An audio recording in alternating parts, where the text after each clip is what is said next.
જસદણના આટકોટ વિસ્તારમાંથી ગેરકાયદેસર બાયોડીઝલનું વેચાણનું મોટું કૌભાંડ મળી આવ્યું. ગાંધીનગર પુરવઠા ટીમ, સ્થાનિક પુરવઠા ટીમ અને પોલીસને સાથે રાખીને દરોડા પાડવામાં આવ્યો, જેમાં મોટો જથ્થો મળ્યો છે અને ઓફિસ સીલ કરી દેવામાં આવી છે. તપાસનો ધમધમાટ.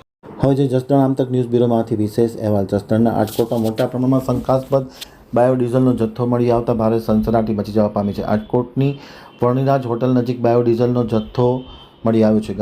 ગાંધીનગર પુરવઠા વિભાગ, જસદણ પુરવઠા વિભાગ અને આટકોટ પોલીસ દ્વારા સંયુક્ત રીતના ચોક્કસ બાતમીના આધારે રેડ કરવામાં આવતા બાયોડીઝલનો મોટો જથ્થો મળી આવતા ભારે ચકચાર વ્યાપી છે. પુરવઠા તપાસમાં જમીનમાં અલગ અલગ ટાંકા બનાવીને બાયોડીઝલનું વેચાણ, હાઈવે ઉપર ઓફિસ બનાવી અને બાયોડીઝલનું ગેરકાયદેસર વેચાણ કરવામાં આવતું હતું. ટેન્કર સહિત ઓફિસ સીલ કરી શંકાસ્પદ બાયોડીઝલનો જથ્થો પણ સીલ કરવામાં આવ્યો છે. ગાંધીનગર પુરવઠા વિભાગ, સ્થાનિક પુરવઠા વિભાગ અને આટકોટ પોલીસ દ્વારા આરોપીની શોધખોળ શરૂ કરવામાં આવી છે. બિનવારસી હાલતમાં આ આખું ઓપરેશન પાર પાડવામાં આવ્યું છે. ટૂંક સમયમાં આરોપી પકડાઈ જશે. ક્યાંથી બાયોડીઝલનો જથ્થો લાવવામાં આવતો હતો અને ક્યાં ક્યાં વેચાણ કરવામાં આવતું તેની સમગ્ર વિગતનો તલસ્પર્શી પર્દાફાશ થશે.